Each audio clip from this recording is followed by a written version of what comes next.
Ever notice how some guys just seem different after being single? For a while. Not desperate. Not bitter. Just calm. Centered. Like they figured something out. The rest of us are still chasing.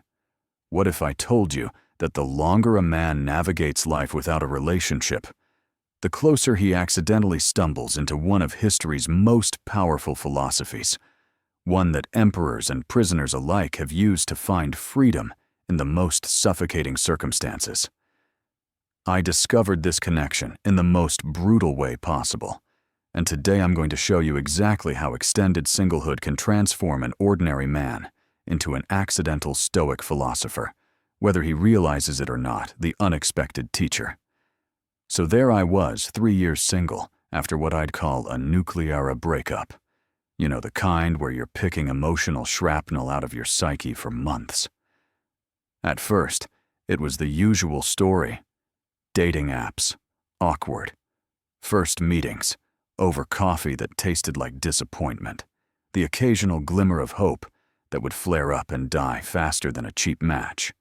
You've been there, right? That moment when you're sitting across from someone, perfectly nice, perfectly attractive, and all you can think is, why am I here?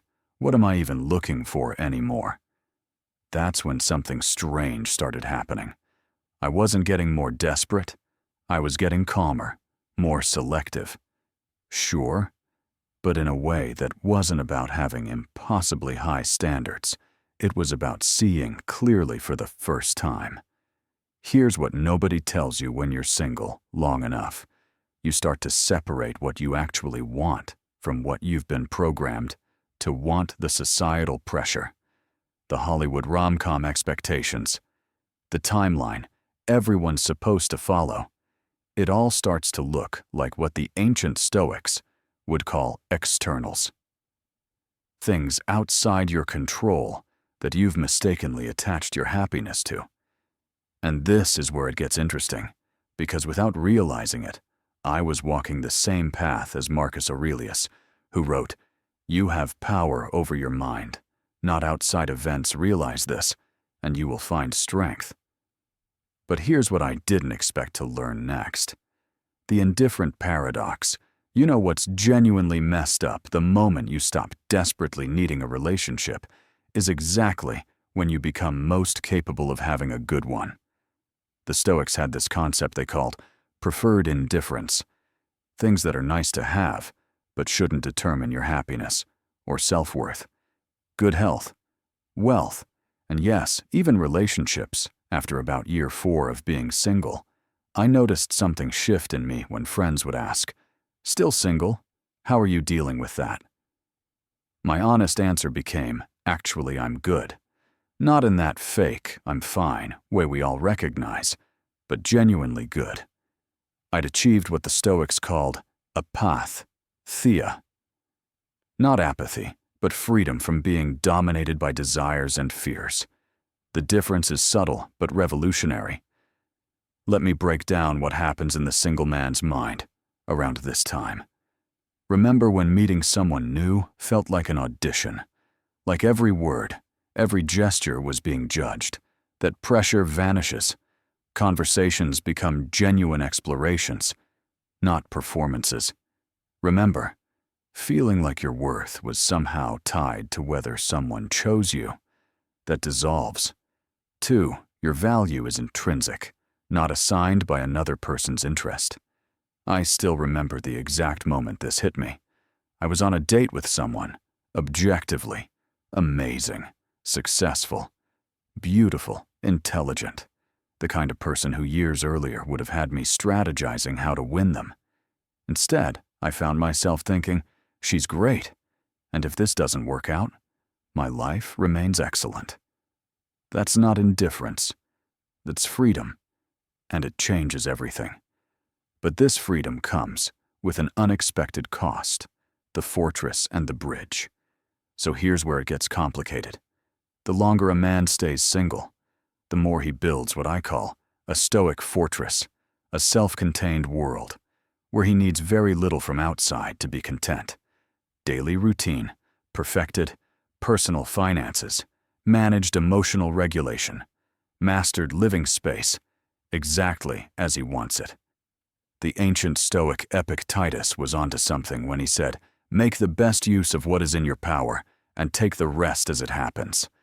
This fortress is incredible for personal development, but it creates a new challenge, building bridges to let others in. I'll never forget my friend Michael, 42 years old. Single for almost a decade, the man had his life dialed in perfectly beautiful apartment, thriving career, rich friendships, traveled whenever he wanted. He embodied what the Stoics called eudaimonia, flourishing through virtue and wisdom. Then he met Sarah. Everything was going great until she started suggesting small changes to his sacred routine, moving their date night to accommodate her work schedule, suggesting a different approach to handling finances, wanting more spontaneity in their weekends. What happened? The fortress walls went up.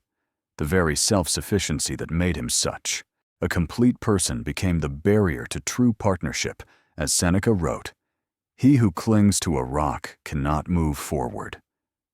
The Stoic single man must learn that sometimes the greatest strength isn't in resistance, but in integration.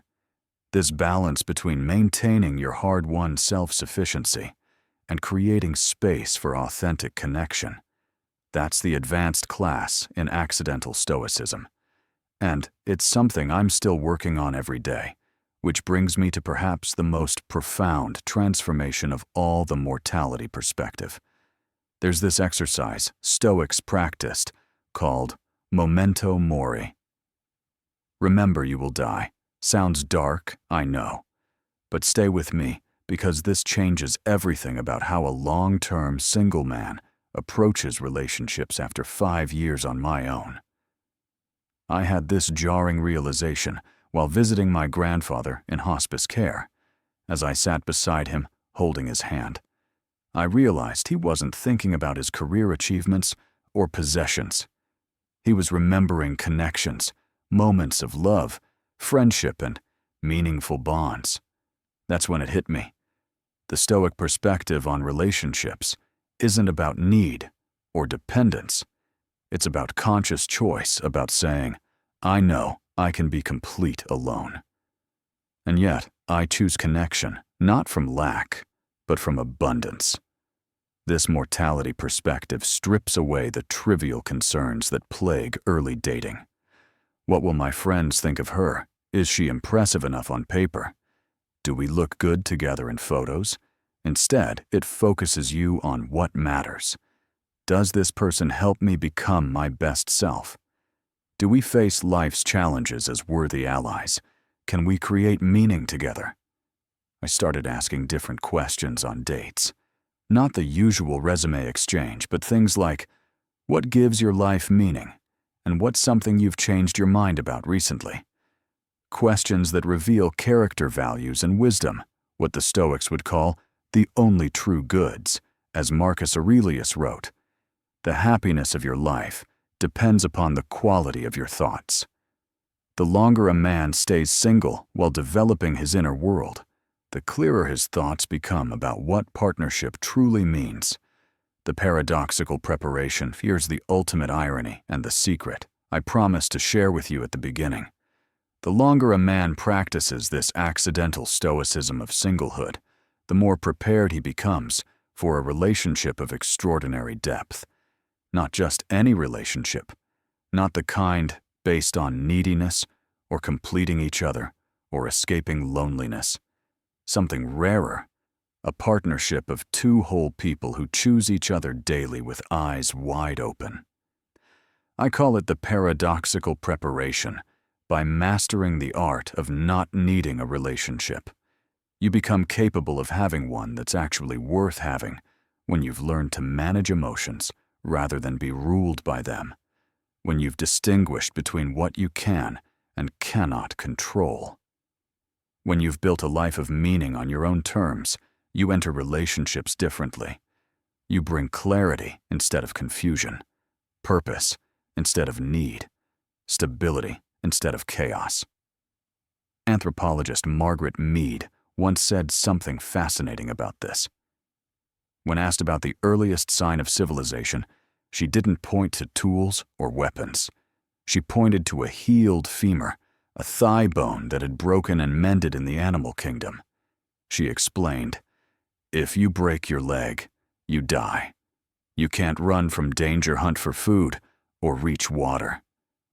But a healed femur showed someone had cared for the injured person until they recovered. That's what evolved relationships look like. Two people who don't need each other to survive, but choose to help each other thrive. The accidental Stoic doesn't enter relationships to escape suffering, but to create meaning alongside another sovereign individual. As Epictetus said, he is a wise man who does not grieve for the things which he has not, but rejoices for those which he has. If this resonated with you, I'd love to hear your story. In the comments, are you accidentally practicing Stoicism in your single life? Or have you found other philosophies that guide you? Subscribe for more explorations of modern manhood through ancient wisdom. And remember, as the Stoics would say, the obstacle is the